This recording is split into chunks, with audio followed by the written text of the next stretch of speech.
Mr Chairman. I call the Honourable Minister Peter Dunn. Mr Chairman, I'm happy to respond to the points that the member's raised.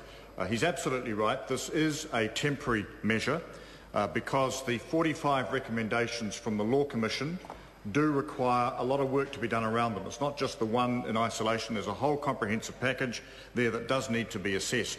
And the member will appreciate that its recommendations are essentially at a very high level. They're not in a form that can be picked up and simply implemented, as some have argued.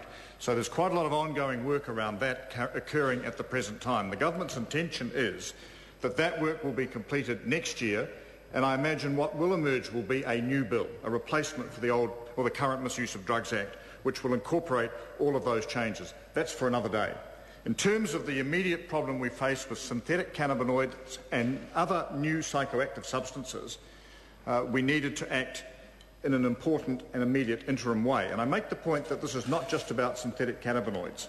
So claims that we can now divert our activities into other areas, as I've heard the industry say, will actually be caught by this amendment, because any new psychoactive substance that causes the Minister concern can be the subject of one of these new temporary class drug notices. So to a large extent that gives some comfort that as the claim is made that we'll just simply bring in new and different substances, they can be dealt with under this mechanism. The member raised a question about the timing.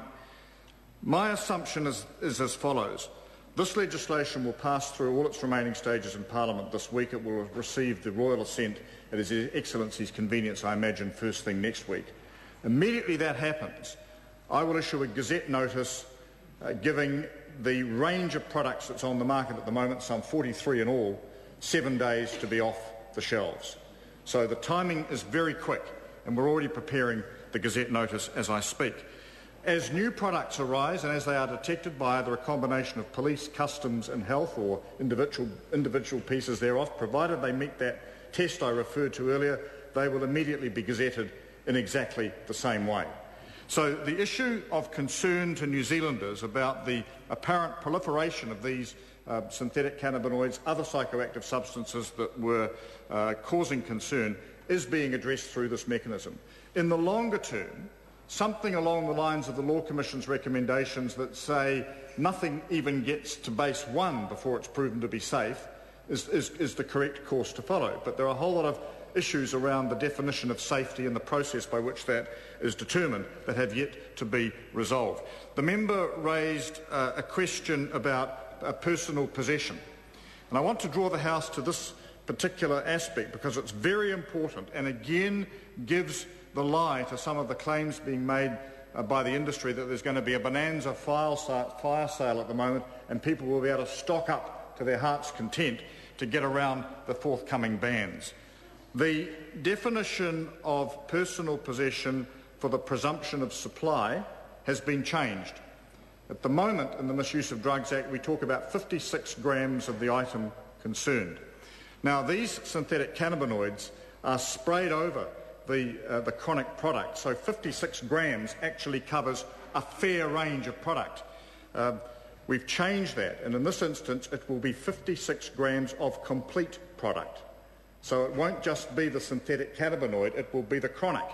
Now these are sold, as I understand it, in 1.5 gram packets. By my calculation, that's about 37 packets will be the maximum a person will be allowed before they are presumed to be supplying or potentially capable of supplying. So that is a very tight restriction. So it's not going to be, I hasten to say to the industry, a very big bonanza at all over the next week or so. But Mr Chairman, these measures have arisen in response to understandable public concern, and as I said in response to an earlier question in the House today, I have been determined right the way through to make sure we put in place a viable interim mechanism pending the development of a long-term solution. And I've had thrown at me, not by the member opposite, by various other commentators and critics, why don't you do what they did in Australia and just ban these things outright, or what they've done in other countries and just ban them? The reality has been, without the sort of mechanism we've put in place now, the industry does do exactly what the member was concerned about. Think, OK, we can reformulate this as something else, it's back on the shelves next week and we start all over again.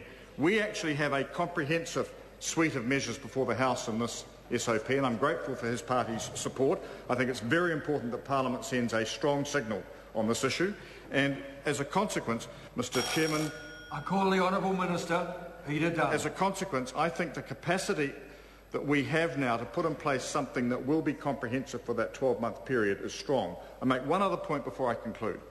The 12-month period is not absolute.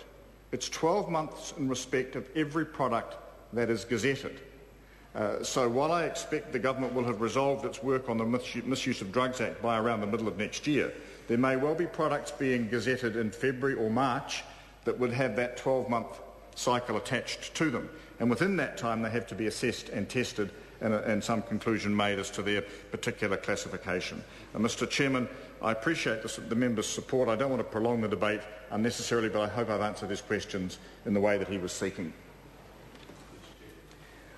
I call the Honourable Member